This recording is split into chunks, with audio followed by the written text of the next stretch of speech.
Olá pessoal, Janaína Queradia, Dr. in Loco, episódio número 15, parte número 3. E nós estamos aqui com o Dr. Stechman, que está trazendo para nós situações muito diferenciadas da DTM. Para mim era mais fácil agora nós falarmos de disfunção temporomandibular, que é uma expressão tão complexa no primeiro momento, mas a gente vê assim que o senhor traz com muita habilidade técnica, sem assim, né, uma complicação, de uma forma que nós estamos conseguindo entender e aprofundar aí a temática. Mas, doutor, diagnóstico da DTM e da dor orofacial. Bom, Janaína, assim, diagnóstico da disfunção. Primeiro, você precisa conhecer.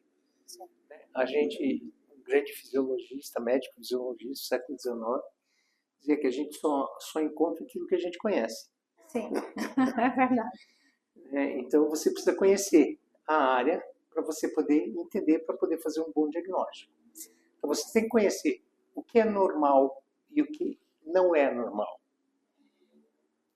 Se eu não conhecer anatomicamente, fisiologicamente, qual é a normalidade de uma mastigação, de uma respiração, de uma deglutição, de uma fonação, eu não vou saber o que é patológico. Então, eu preciso entender que dentro do nosso diagnóstico, eu tenho que ter esse conhecimento específico da fisiopatologia, como a gente diz, para chegar na patologia. Tá? Quando você tem esse conhecimento, a informação do paciente através da anamnese, eu costumo dizer, não existe anamnese bem feita. Se ela não for bem feita, ela não é anamnese. É verdade. Que a nossa conversa, a nossa história, eu trago toda o fenótipo do paciente nessa conversa. Eu estou buscando desse paciente toda a informação, ele está trazendo para mim tudo aquilo que aflige dentro do meio, do contexto que ele vive. É diferente de quem vive no campo e quem vive na cidade. É diferente quem vive no bairro, na periferia ou no centro. As expectativas são diferentes, o momento é diferente. Isso é muito importante para estabelecer esse diálogo com o paciente. Então, quando nós conseguimos fazer isso adequadamente, eu tenho pelo menos 80% do diagnóstico pronto. Uhum. Pelo menos. Né? Aí sobra uma parte para exames complementares. Na área da dor, os exames complementares praticamente existem, né? Mas são exames extremamente dispendiosos que vai me mostrar somente a área que o paciente está sentindo dor. Basicamente, para a dor, é a anamnese, é conversa com o paciente para estabelecer o diagnóstico da dor. Eu não tenho um exame específico, uma eletroneuromiografia pode dizer se está funcionando ou não está funcionando. Uma ressonância magnética funcional pode me dizer a área que está dolorida, mais dolorida é essa. Eu posso estimular, posso tratar, mas são extremamente complexos para o dia a dia do clínico. Então, o diagnóstico da dor é clínico. No caso da disfunção, se for uma alteração estrutural, eu tenho exames de imagem, eu tenho exames complementares, eu tenho as radiografias, eu tenho as tomografias, tenho a ressonância magnética, tenho a ultrassonografia, que eu tenho várias ferramentas para me auxiliar no diagnóstico. Mas, veja, exames subsidiários, exames complementares, exames auxiliares. Sem uma anamnese adequada, o exame não tem valor. Porque eu não vou intervir numa imagem, eu vou intervir no ser humano. Sim. Então, isso que é preciso entender. Eu recebo muito paciente com uma ressonância cirúrgica, mas a clínica dele não é cirúrgica. Eu vou operar a imagem? Eu vou intervir na imagem?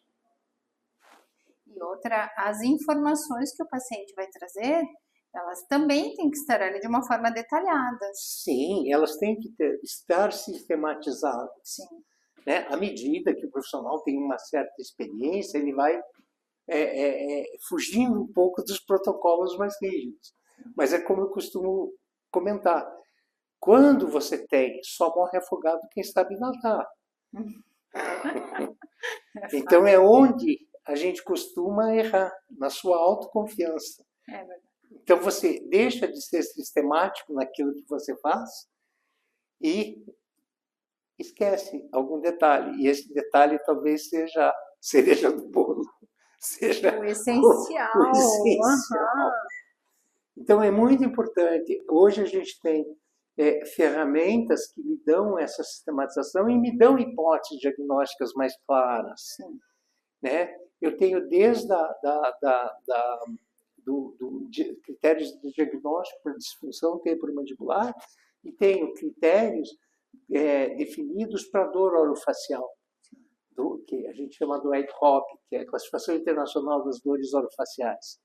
Então eu tenho duas ferramentas que, se eu souber manuseá-las e compreendê-las, além da Classificação Internacional de Cefaleia, se eu compreender essas ferramentas que eu tenho à disposição, eu consigo fazer um bom diagnóstico clínico.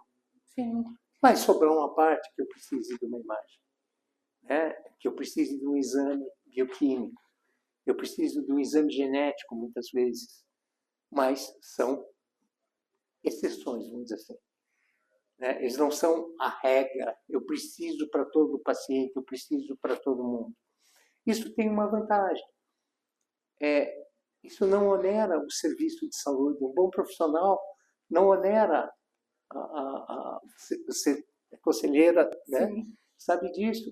O exame é subsidiário, ele onera o serviço público de saúde, onera o seu plano de saúde que você está pagando. Não é porque eu tenho plano de saúde que eu vou pedir todos os exames. Porque isso vai onerar minha mensalidade lá na frente. Sim, sem dúvida. Vai onerar o custo para o Estado, vai gerar mais imposto para eu ter que pagar para poder suportar. Isso tudo é formação. E também o paciente vai ser submetido, às vezes, a determinadas situações desnecessariamente. Sem tirar esse lado. Né? Tirando esse lado do paciente estar recebendo intervenções inadequadas, tratamentos inadequados, sem solução para o problema dele. Exato.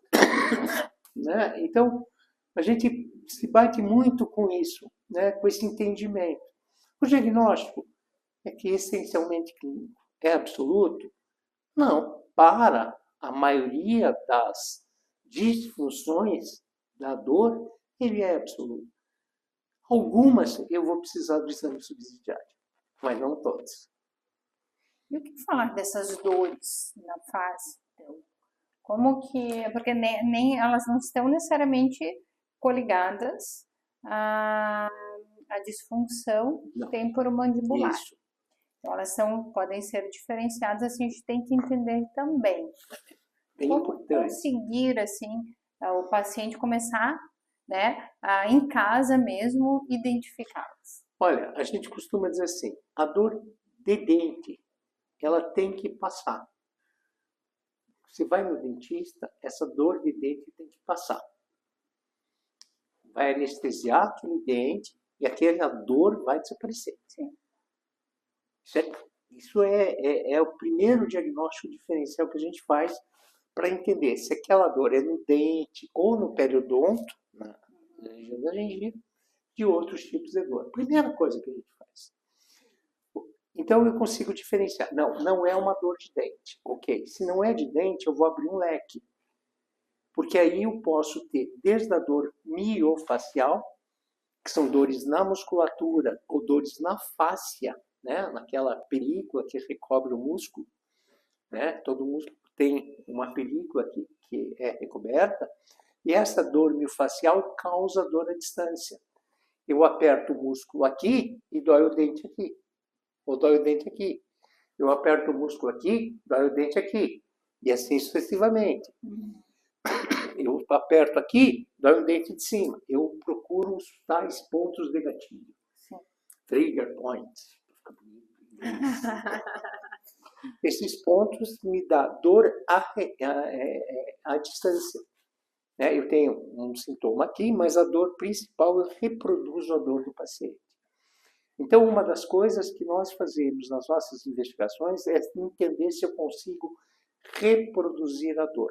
Se a dor é familiar, não genética, não de família. Se o paciente conhece aquela dor. Então, eu consigo, reproduzindo aquela dor, eu vou ter um tratamento assertivo para aquela patologia. Mas existem as dores centrais. Todo o nosso organismo ele é muito simples. Eu tenho uma inervação e eu tenho uma vascularização em todo o meu organismo. Então, eu tenho um nervo, tenho uma artéria, tenho uma veia. Sim. Então, eu sempre vou ter uma informação da periferia para o centro. E isso é o normal. É como se fosse um interruptor. Eu aperto aqui, vai doer em algum lugar, vai acender a luz. Agora, tem uma dor que eu não preciso do interruptor. Eu costumo exemplificar como se fosse um Wi-Fi, né? Sim. Tá aí. Passou. Pega. Aonde está o ponto ainda não achei. Não sabemos. Mas está aí. Está funcionando. Está funcionando o microfone, está funcionando, está tudo certo. Cadê? Então, essa dor que é mais difícil a identificação. Sim. Essa dor, que são os outros tipos, as dores neuropáticas que a gente diz. E aí eu tenho, por exemplo, patologias que envolvem a cavidade oral, como as dores idiopáticas persistentes, a síndrome da ardência bucal, as dores dentais, alvéolo-dentais, idiopáticas persistentes, que a gente não sabe a causa. E eu tenho que tratar. Eu não posso manter o paciente com a dor. Eu sei que aquele trajeto nervoso está com problema. É fácil de tratar.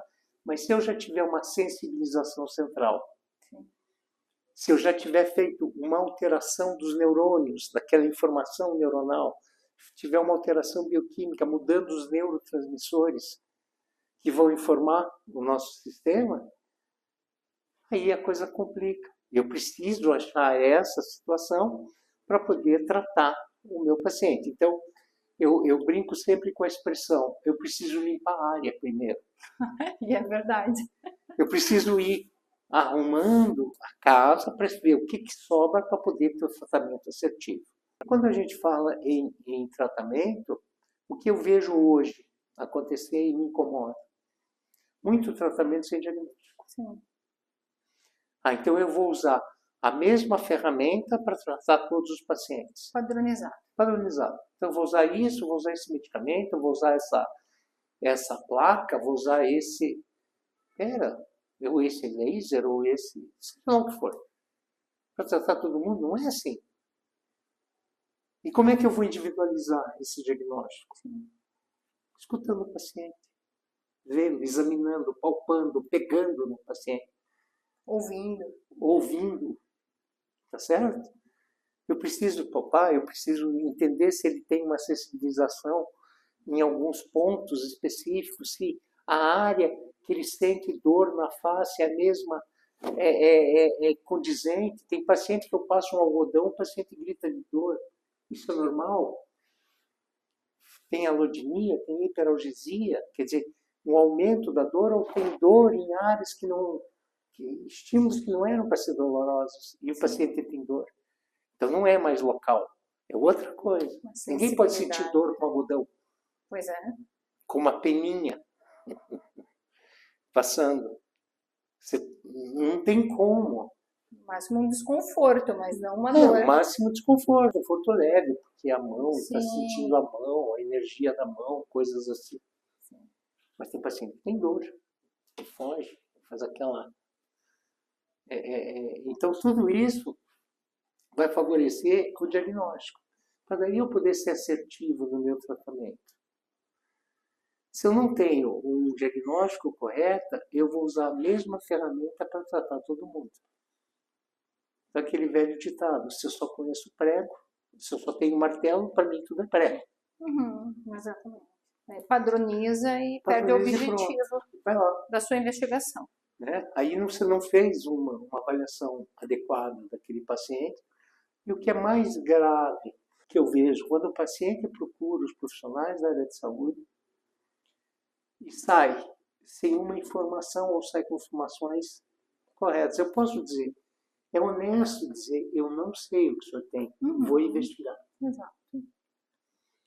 A gente não sabe tudo, nem vai saber tudo.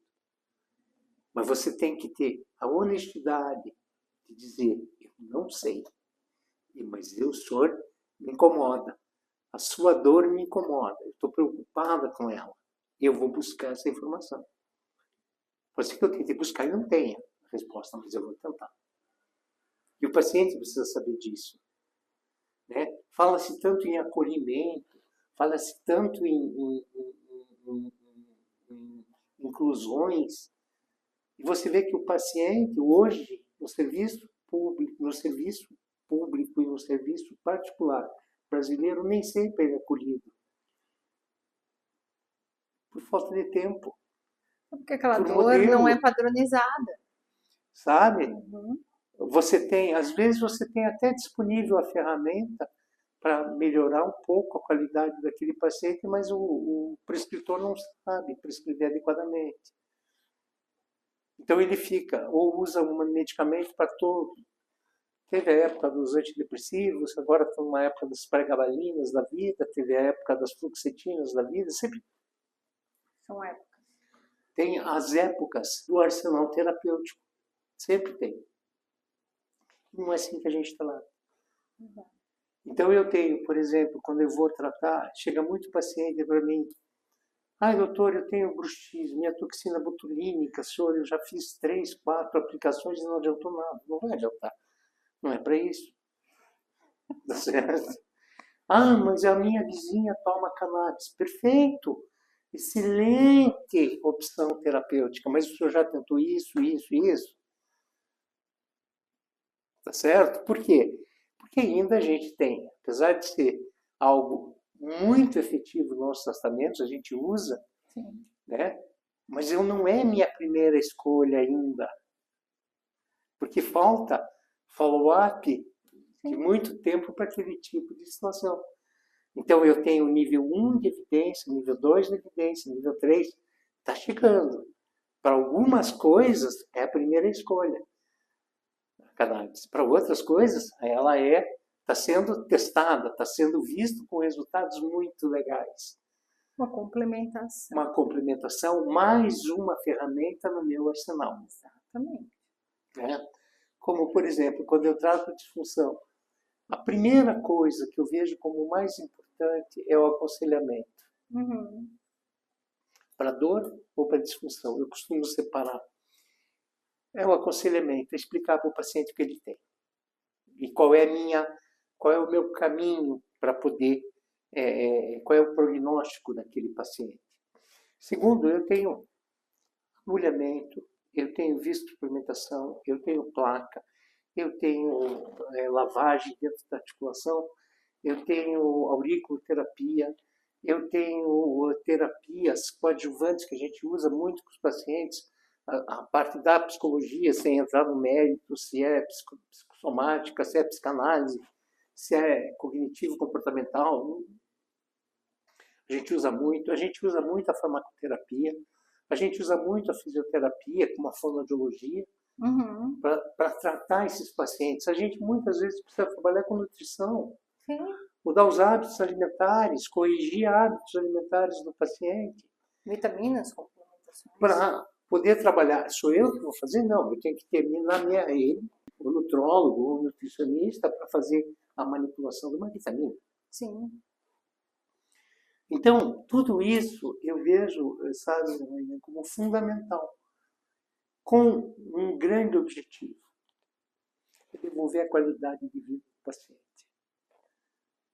Sabe, o que eu quero é que aquele paciente efetivamente convivendo com as suas limitações, com os seus problemas. Eu não posso dizer para o paciente que eu vou resolver 100% das dores. Dores físicas.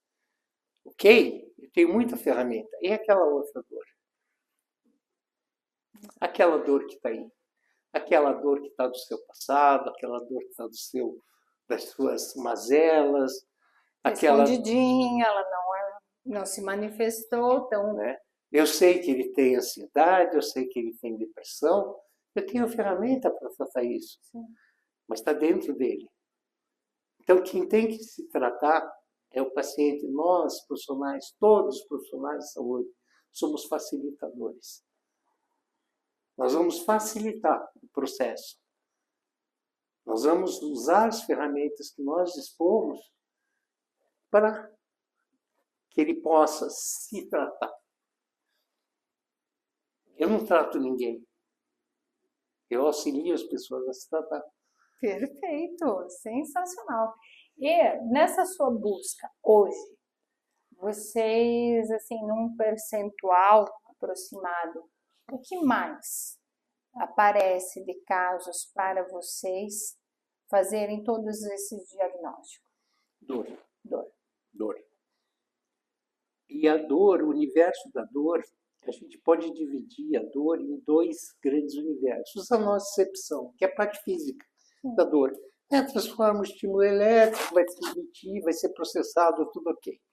A gente não está numa palestra científica, não precisa explicar esse mecanismo, mas é assim. Eu toquei aqui, eu transformei essa energia mecânica em energia elétrica e vai ser processada, ponto. Vai acontecer todo o processo bioquímico. Mas o conceito disso é nocicepção, não é dor. Uhum. A dor envolve sofrimento, comportamento, ambiente social. Então, se eu não enxergar dessa forma, eu não vou conseguir tratar ninguém. Eu tenho que entender, mesmo que eu não encaminhe o paciente, eu tenho que ter uma ideia disso. Né? O ideal é você estar dentro de uma equipe, mas nem sempre o paciente vai, nem sempre o paciente ainda tem muito preconceito.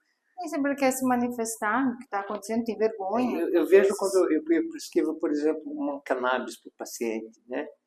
Nossa, o preconceito social é enorme e talvez seja a melhor ferramenta para aquele paciente. Eu encaminho para o psicólogo? Nossa, mas eu não estou louco, doutor, isso que eu estou até hoje. Sim, é a primeira resposta. Mas o senhor acha que eu tenho algum problema? Não, com certeza o senhor não tem nenhum problema. O senhor é um... Acabou de se manifestar que é... Então, essas dificuldades, você encaminha para o fisioterapeuta, para o fonoaudiólogo, ele não vai. Então, mesmo você tendo todas as ferramentas, o que está acontecendo? Aquele paciente não quer o tratamento.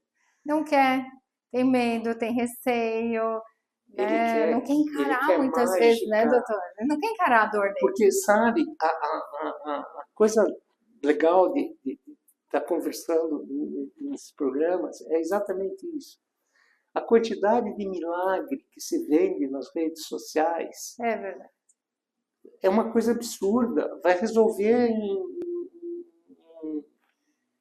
Não, faça isso que você vai resolver. Isso está disseminando uma cultura de imediatismo para situações que não é. Então, hoje, mais ainda, o in loco, por exemplo, tem um papel fundamental nisso. Sim. Que é disseminar a informação com base em ciência. Né? E lembrando sempre, como eu costumo dizer, evidência científica é o que sai na literatura, mas eu tenho o meu conhecimento e tenho que respeitar o paciente. Claro. O paciente está aqui em cima. A literatura está aqui, minha experiência está aqui. Mas o paciente tem que estar aqui. Então, faça sempre a pergunta, você faria para a pessoa que você mais ama no mundo este procedimento? Você faria, você desejaria que a pessoa que você mais ama no mundo, seja quem for, você faria? Faça essa pergunta. Se você tiver consciência tranquila que você ia fazer aquilo, pronto, tudo bem, tranquilo. Você tem conhecimento para responder, para respaldar, porque hoje também é outra coisa. É bom. A gente que está na academia é obrigado a dizer. Claro. Não é tudo que sai na literatura que presta. Sim, sem dúvida. A gente trabalha muito com revisão sistemática. E às vezes meta-análise. Às vezes você pega um tema, uma pergunta qualquer de pesquisa, tem 2.000 artigos para fazer a leitura inicial. Aí você seleciona, sei lá, 30 para leitura completa e consegue fazer a revisão com 6, 7 artigos. Aqueles 2.000 que surgiram, porque não tem qualidade para responder aquela pergunta. Não que seja ruim, Sim. mas ele não vai responder aquele ponto específico. Então, hoje, existe muita literatura, você consegue provar tudo. Eu consigo provar que esse copo, que é de vidro, é de plástico. Vai ter alguém que vai dizer que a Terra é plana, né? Sem Sim. entrar em viés. Eu consigo provar isso. Que o azul não é azul, que o verde não é verde. Eu consigo provar que é tudo uma questão de ilusão. Eu tenho artigos para isso hoje. Então, é muito importante o papel de programas como o teu, que chama atenção para isso. É ciência. Estamos discutindo ciência. A minha experiência pessoal, eu posso discutir aqui, ó, eu faço assim, eu faço assim. Mas quando a gente está conversando sobre um tema, eu tenho que ter em mente o que a ciência diz. O que é provado, o que tem um nível de evidência suficiente para eu poder afirmar. Lógico, vai ter, para alguns pacientes não vai funcionar. Uhum. Por isso que tem o tal do 5%, de 2% de margem de erro. É isso que acontece. Até por isso a importância do diagnóstico individualizado, né? As investigações Sim. aprofundadas em cada um dos pacientes que chegam lá.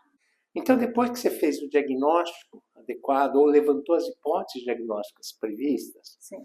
você tem muitas com relação às dores. Vamos dizer assim, o grande X da questão com relação às dores. Se eu resolver as questões estruturais, é a dor. Uhum. E eu tenho desde o analgésico comum aos medicamentos mais sofisticados que tem hoje em dia para tratar dor. Basta eu compreender qual é a melhor posologia para aquele paciente. As doses devem ser individualizadas. Sim. Se eu vou tratar uma disfunção mecanicamente, eu tenho algumas ferramentas que podem resolver isso. Então, eu vou lançar mão de cada uma delas no seu devido tempo. Eu vou começar com um aconselhamento, com uma informação, até chegar, eventualmente, num tratamento invasivo. Eu vou invadir a articulação minimamente invasiva, que são injeções que você usa na articulação. Você pode usar desde soro para fazer uma limpeza e depois visco suplementar, um corticoide ou, eventualmente, os PRPs, PRFs, células-tronco, tem pesquisas sendo feitas, mas para saber qual é a necessidade de se fazer isso. Uhum. Qual é o ganho desse indivíduo para isso? Né? Antes de você chegar em qualquer procedimento cirúrgico, invasivo, que até prótese dessa região se faz. Interessante, né? Tira tudo Uau. e põe. Bom, mas quantos por cento? Quem precisa efetivamente? São pessoas, eu tenho o paciente tem uma anquilose verdadeira, então está tudo grudado. Esse é o caso. Agora, no dia a dia, você conseguiu resultados clínicos favoráveis, mesmo que você tenha imagens cirúrgicas, você tem a qualidade do paciente. Lógico, você vai preservar, você vai observar, você vai consultar de tempos em tempos, para você poder se manter estável. Até porque são opções, a gente vai seguindo. São opções. São escadas, né? Ninguém começa dando opioide para paciente nenhum. Você vai começar com um analgésico comum, um analgésico simples. Daí você vai subindo degraus. Existem degraus terapêuticos. E esses degraus você vai subindo à medida da complexidade de cada caso. Sim. É simples. E, claro, o querer efetivo do paciente. Sim. De querer transformar, de querer mudar sua vida, de querer identificar. Ele é o X da questão, ele é o ser importante. Eu acho engraçado, porque às vezes as pessoas chegam com situações, né, que é visível que ele está com algum problema. Ou ele está com estresse muito alto, isso pode conduzir, dependendo da situação, uma ansiedade, uma depressão. Mas ele já fala assim, isso que assim, conversa de amigos, que na área da saúde só as minhas atividades do conselho é que dá em loco. Então ele chega para mim e fala assim, não, Janaína, mas eu não estou com depressão. Não estou. Mas por que você não faz uma investigação séria você sobre não investiga, isso? Né? As doenças silenciosas, né? Eu costumo dizer que elas são silenciosas. Sim. que o paciente às vezes só percebe muito depois. Uhum. E às vezes, se ele tivesse percebido no início, fizesse alguma coisa, tivesse consciência disso, fizesse alguma coisa para se ajudar, por exemplo, atividade física. Uhum. Passar a andar todo dia de manhã, meia horinha por dia, 20 minutos que seja. Não custa dinheiro, é de graça. Dá 3 voltas na quadra, 2 voltas na quadra, começa dando uma. Só isso, às vezes, é suficiente para você mudar a química corporal. Sobe dessas Você vai escadas do produzir as prédio. endorfinas, você vai produzir uma série de neurotransmissores, você vai alterar o seu sistema límbico. Então você vai mudar toda a informação neuronal. Só com uma caminhada e dar a volta na quadra. Não precisa se matricular na academia, não precisa, é só fazer. Só querer. Minha esposa usa uma frase que eu gosto muito. Atividade física para o ser humano, hoje, com o conhecimento que a gente tem, é que nem escovar o dente. Verdade. Total. É que nem tomar banho. Tem que fazer verdade. todo dia. E eu digo que o dia que eu não faço, eu gosto de fazer musculação, como eu tinha comentado anteriormente, mas o dia que eu não vou à academia, me falta. É ruim, faz falta. Faz falta. Então, é todo dia. Tem que fazer todo dia. Seja alguns minutos, mas tem que fazer. Mas tem uma outra atividade que já me foi revelada. Não vou dizer que a Tânia que está aqui conosco, acompanhando essa gravação do podcast, mas e a questão da dança, doutor? Ah, pois é. Essa é uma experiência enorme e muito bem sucedida que a gente tocou nesse serviço que eu tenho na universidade, no CDATM, até a pandemia. Depois da pandemia não foi possível ainda retomar. Que era a dança de salão para os pacientes com DTM. Olha só. Então a gente começa a trabalhar em torno das 13 horas, das 15 às 16 horas. Eu tinha 2 professores que se dispuseram a estar, 2 professores de dança, que se dispuseram a estar. Depois teve vários professores durante o período que a gente tocou, que se dispunham a ir dar aula para um grupo de estagiários e pacientes. Primeiro a gente tentou só os pacientes, depois a gente começou essa envolvimento de quem atendia e de quem era sendo atendido. E foi uma das experiências mais marcantes que a gente teve. Então, das 3 às 4, os pacientes tinham aquilo que a gente busca num tratamento. Relação pessoal, cognição, comportamento, o exercício físico e a música. Fantástico. Associados em 1 hora. Então, tinha pacientes que chegavam, às vezes, com algum problema de locomoção e largavam a muleta para dançar um pouquinho. Poder dançar. E a gente conseguiu, com isso, mudar a vida de muitas pessoas. Elas entendiam, elas começaram a fazer um círculo social. Então, algumas senhoras combinavam de ir acho que a Sociedade Água Verde, que tem um baile para a terceira idade no domingo, qualquer coisa assim, combinavam de sair, de ir lá, né? E a gente, até a pandemia, conseguiu levar. A gente tem muito bloqueio ainda das questões sociais no Brasil, aqui no Sul. A dança, ela cumpre o papel fundamental, porque eu tenho uma música, eu tenho a socialização e tenho a atividade física. Sim. No mesmo pacotinho, vamos dizer assim. Então, nós tivemos várias situações onde os participantes da dança formaram grupos para ir dançar no domingo, nos bailes da terceira idade, que a maioria dos nossos pacientes já são da meia idade para cima, tem jovens também, mas... São mais experientes.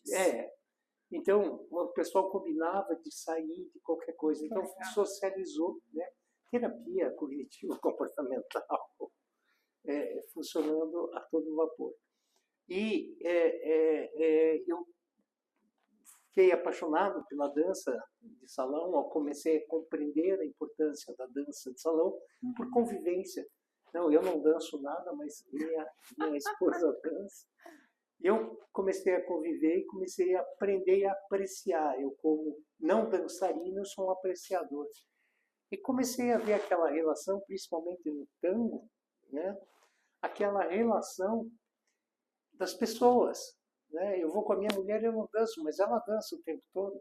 Sim. E não existe aquilo que a gente imagina, né? Por desconhecimento. Por desconhecimento a gente cria um preconceito. É verdade.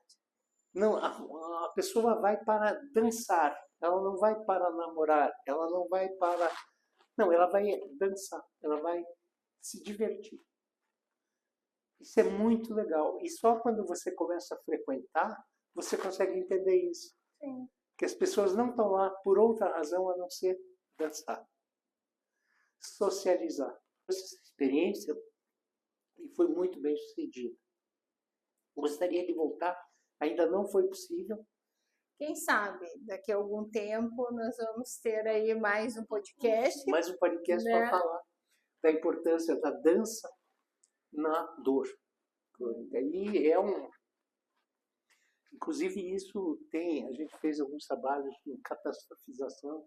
Por que os pacientes não queriam ir? Não era opcional, lógico. Medo.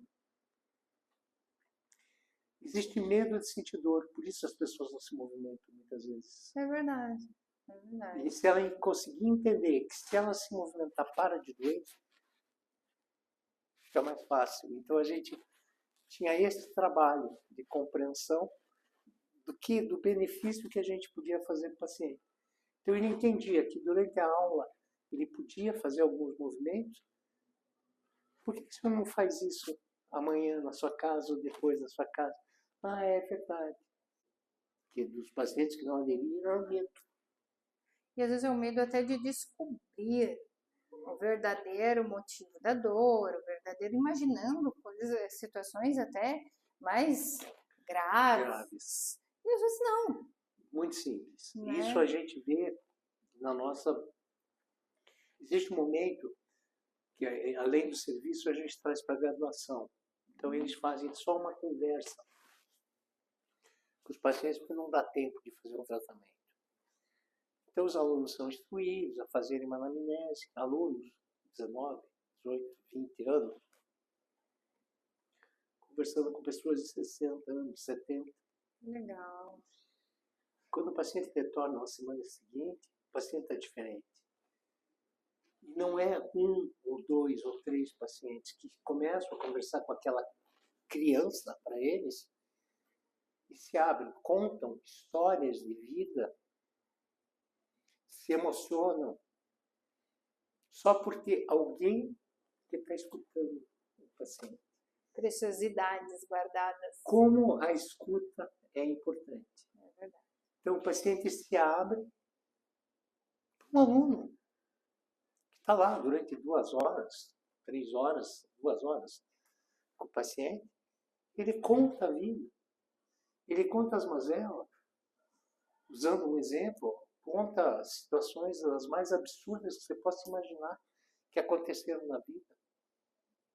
E às vezes é só isso que ele está precisando. Pronto, ele volta no dia, na semana seguinte, na reconsulta, com uma roupa colorida, com batom no lábio, se for mulher, maquiada, Já volta numa cabelo transformação. arrumado. Gente! Aí o aluno diz pra gente, mas eu não fiz nada. Como que você não fez? Você ouviu? Porque a odontologia foi, né, forjada, não tinha que fazer alguma coisa, uma restauração. Aquele barulhinho. Barulhinho. Não. Você fez muito, você ouviu o paciente. Sim, sim. E a gente escuta do meu aluno, mas eu não fiz nada. Você fez o diferencial. Uhum, exatamente, o diferencial. Você fez tudo que o paciente precisava. Isto é tratamento. Isso é acolhimento. Isso é ter amor ao próximo. Você não precisa ficar alergiando ou falando para todo mundo gratidão, gratidão, gratidão, que é uma palavra tão importante que virou O meme. Faça. Não precisa largar, não precisa botar na rede social. É verdade. Só faça. Só faça. Chega, né, de você falar e não fazer. Faça, Maia. Faça a sua parte para o próximo. E aí, efetivamente, você está melhorando a qualidade de vida daquele ser humano. Essa é a nossa missão. A nossa ferramenta, fale na religiosidade que você quiser, não interessa, mas a nossa missão como ser humano é isso. É você usar aquelas ferramentas que você tem para proporcionar o bem comum, melhora da qualidade de vida e não tirar proveito disso, né? Como a gente está vendo tanto por aí. Infelizmente, mas que bom que nós temos o Dr. Stechman, que está à frente, não incansavelmente, buscando os estudos, aprimoramentos, trazendo transformações nos meios acadêmicos, na sociedade. Dr. Stechman, nós queremos agradecer muito a sua participação aqui. Sei que a agenda, ainda mais agora, já nesses estudos no Canadá, está cada vez mais complexa de ter um gatilhinho para nós. Isso aqui é mais. Mas agradecemos demais. Já fica o convite para o retorno, para In Loco, e eu tenho certeza que muitas vidas serão atingidas pelas suas declarações aqui. Eu agradeço imensamente a oportunidade e me coloco totalmente à disposição e já te convido de antemão. Uma sexta-feira que estiver passando lá pelo outro lado da cidade, lá pelo Barigui, dá uma chegadinha no Tuiuti para conhecer o nosso serviço. A gente está lá toda sexta-feira à tarde. Se eu não estou por uma viagem, a minha equipe está lá, que eu agradeço imensamente, porque só é possível fazer qualquer coisa se a gente tiver uma equipe por trás, né? Ou pela frente, como eu costumo dizer para eles. Vocês são a essência, né? A gente tem ideia, fez, mas sem uma equipe nada é possível. Então, eu já te convido de antemão para conhecer o nosso serviço lá, conhecer o que a gente faz. Para mostrar para você que tudo isso que a gente faz é o que a gente prega, o que a gente prega aquilo que a gente faz. Sem dúvida, isso transborda nas suas palavras, nos seus sentimentos, na emoção que o senhor transmite ao falar de cada uma das ponderações aqui para nós. Certamente vamos combinar, farei questão de estar presente com o senhor lá na Tuiuti. Ótimo. Né? E vamos fazer uns registros que vai ser muito interessante, porque isso é In Loco, é transmitir informações, compartilhar experiências. Muito obrigado. Então, Dr. Stechman, nós vamos complementar nesse vídeo fazendo uma visitação lá, né, nesse lugar tão aconchegante que o doutor já nos convidou, e nós já aceitamos de antemão o convite. E você não deixe de acompanhar os próximos episódios da In Loco, compartilhar esse, nos encaminhar também os teus questionamentos, nós faremos questão de transmitir para o Dr. Stechman, que vai trazer para nós também as suas respostas. Até a próxima, pessoal!